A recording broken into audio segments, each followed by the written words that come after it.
বলাই।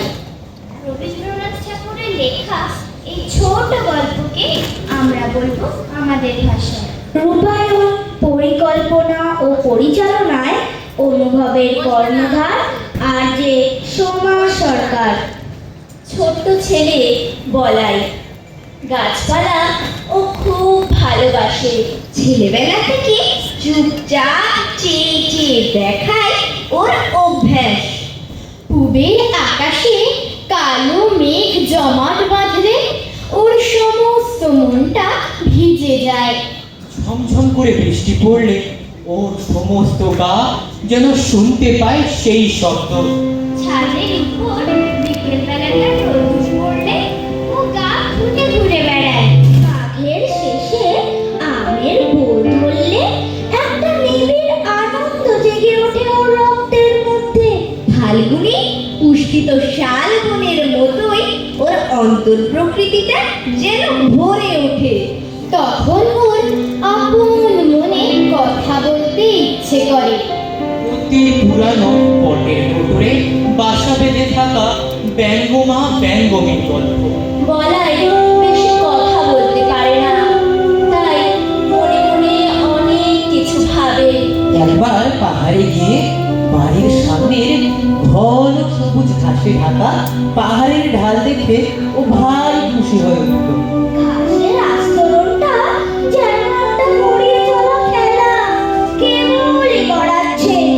প্রায় তার সেই ঢাল বেয়ে ও নিজেও গড়াতো। গড়াতে গড়াতে ঘাসের আগায় ওর ঘাড়ের কাছে শুনশুনি লাগতো, আর ও খিল খিল করে হেসে উঠতো। রাত্রে বৃষ্টির পরে সামনের পাহাড়ের শিখর দিয়ে কাঁচা সোনা রঙের রোদ্দুর দেবদারু বনের উপরে এসে পড়ে। ও আস্তে আস্তে গিয়ে সেই দেবদারু বনে একলা অবাক হয়ে দাঁড়িয়ে থাকে। ওর গা ছমছম করে। এইসব প্রকাণ্ড গাছের ভিতরকার মানুষকে ও যেন দেখতে পায়। বাগানে মাটির দিকে তাকিয়ে ও কি যেন খুঁজে বেড়ায়। নতুন অঙ্কুরগুলো দেখতে তার ঔৎসুক্যের সীমা নেই। প্রতিদিন ঝুঁকে পড়ে তাদেরকে যেন জিজ্ঞাসা করে। তারপরে তারপরে তারপরে তারাও ওকে কি একটা প্রশ্ন জিজ্ঞাসা করবার জন্য আঁকু পাকু করে। হয়তো বলে, তোমার নাম কি? হয়তো বলে, তোমার মা কোথায় গেল? বলাই মনে মনে উত্তর করে, আমার মা তো নেই। কেউ গাছের ফুল তুললে ওর বড় কষ্ট হয়। ওর বয়সের ছেলেগুলো গাছের ঢিল মেরে আমলকি পারে। ও কিছু বলতে পারে না, সেখান থেকে মুখ ফিরিয়ে চলে যায়।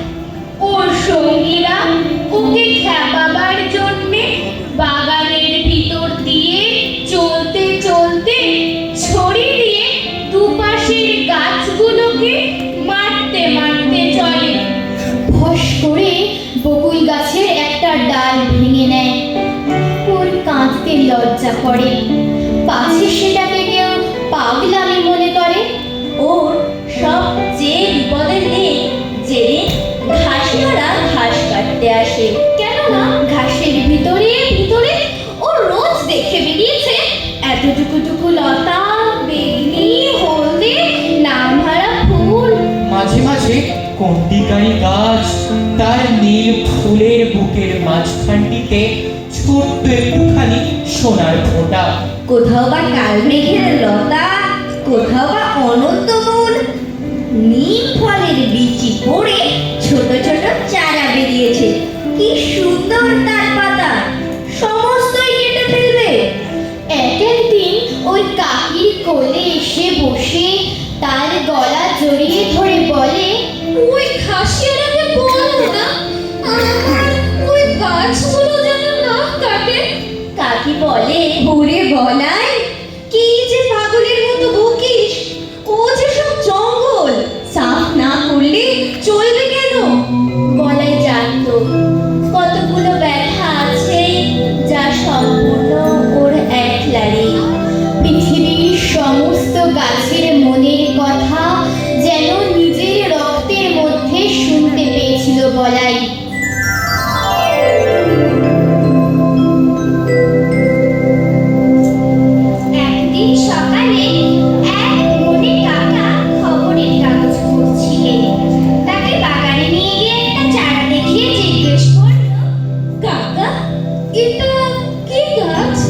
দেখলেন একটা শিমুল গাছের চারা বাগানের খোয়া দেওয়া রাস্তার ঠিক মাঝখানে উঠেছে।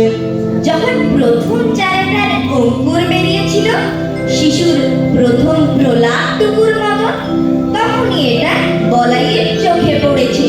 তারপর থেকে বলাই প্রতিদিন নিজের হাতে একটু একটু করে জল দিয়েছে। সকালে বিকেলে ক্রমাগতই ব্যগ্র হয়ে দেখেছে কতটুকু বাড়লো।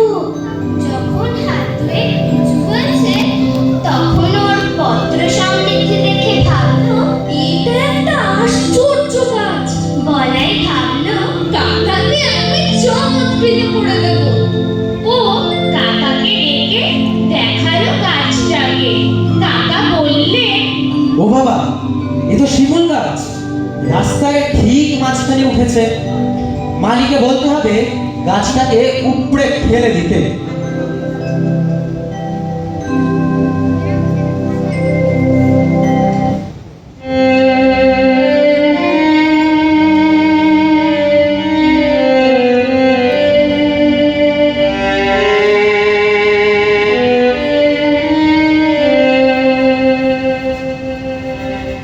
বলাই চমকে উঠল। এ কি নিদারুণ কথা! বলাই বললে, না কাকা, তোমার দুটি পায়ে পড়ি, তুমি গাছটা উপড়ে ফেলো না। কাকা কিছুতেই রাজি নয়। কাকার সঙ্গে না পেরে এই মাতৃহীন শিশুটি গেল তার কাকির কাছে।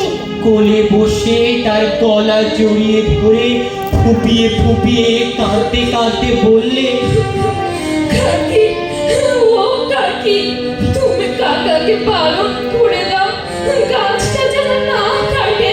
কাকি কাকাকে ডেকে বললে, ওগো শুনছো, আহা ওই গাছটা বলাইয়ের বড় ভালোবাসার, ওর গাছটা রেখে দাও। রেখে দেওয়া হলো গাছটা।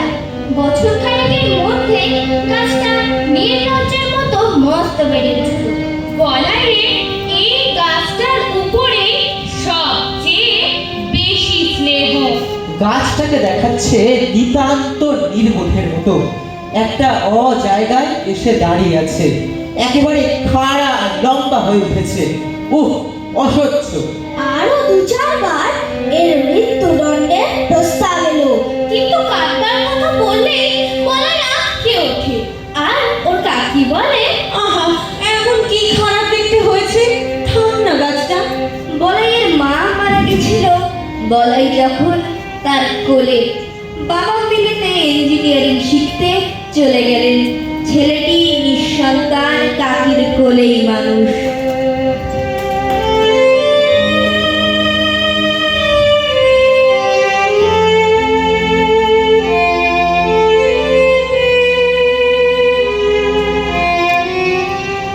বছর দশেক পরে বাবা ফিরে এলেন বলাইকে বিলাতি কায়দায় শিক্ষা দেবেন বলে। প্রথমে নিয়ে গেলেন সিমলে, তারপর বিলেত নিয়ে যাওয়ার কথা।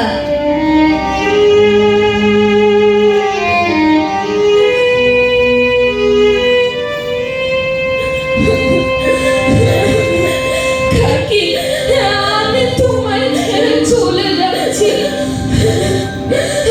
আমার আদরের শিমুল গাছটাকে তুমি দেখো, ওকে যত্ন করো, ও যে আমার প্রাণের বন্ধু।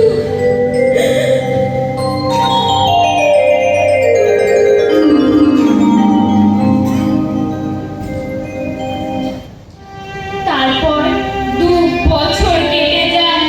বলাইয়ের কাকি গোপনে চোখের জল মোছে।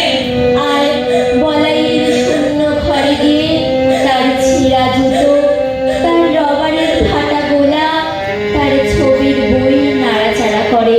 এর মধ্যে কাকা দেখলেন লক্ষ্মী ছাড়া শিমুল গাছটার বড় বার হয়েছে, এটাকে আর প্রশ্রয় দেওয়া চলে না। কাকা বললেন, না, এটাকে আর রেখে দেওয়া চলে না, এটার একটা ব্যবস্থা করতেই হবে।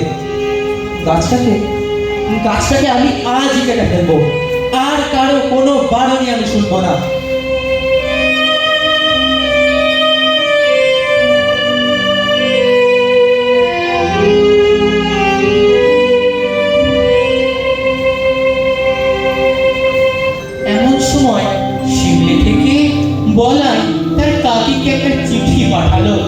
বলাই লিখলো, কাকি, আমার সেই শিমুল গাছের একটা ফটোগ্রাফ পাঠিয়ে দাও না।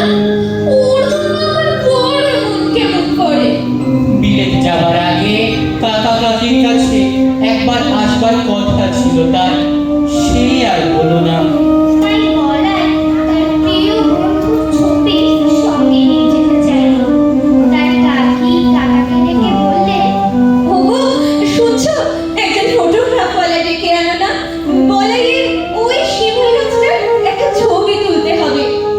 কাকা বললে, ও বলাইয়ের সেই শিমুল গাছ, সে গাছ তো কবেই কেটে দিয়েছি। কি কি বলছো কি তুমি? গাছটাকে তুমি কেটে ফেললে? আমাকে একবার জানালেও না।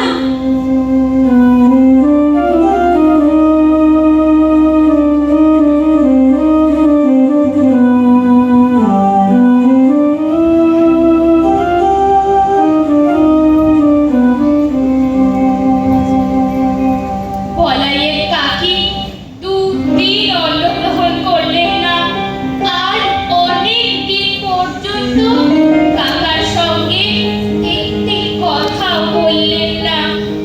বলাইয়ের বাবা যেন বলাইকে ওর কাকির নাড়ি ছিঁড়ে নিয়ে গেছিল, আর ওর কাকা তার বলাইয়ের ভালোবাসার গাছটিকে চিরকালের মতো সরিয়ে দিল। এই আঘাতে কাকি যেন ক্ষত বিক্ষত হয়ে গেল। ওই গাছটা যে ছিল তার বলাইয়ের প্রতিরূপ, তারই প্রাণের দোষর।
নমস্কার, আমাদের নিবেদন বলাই এখানেই সমাপ্ত হলো।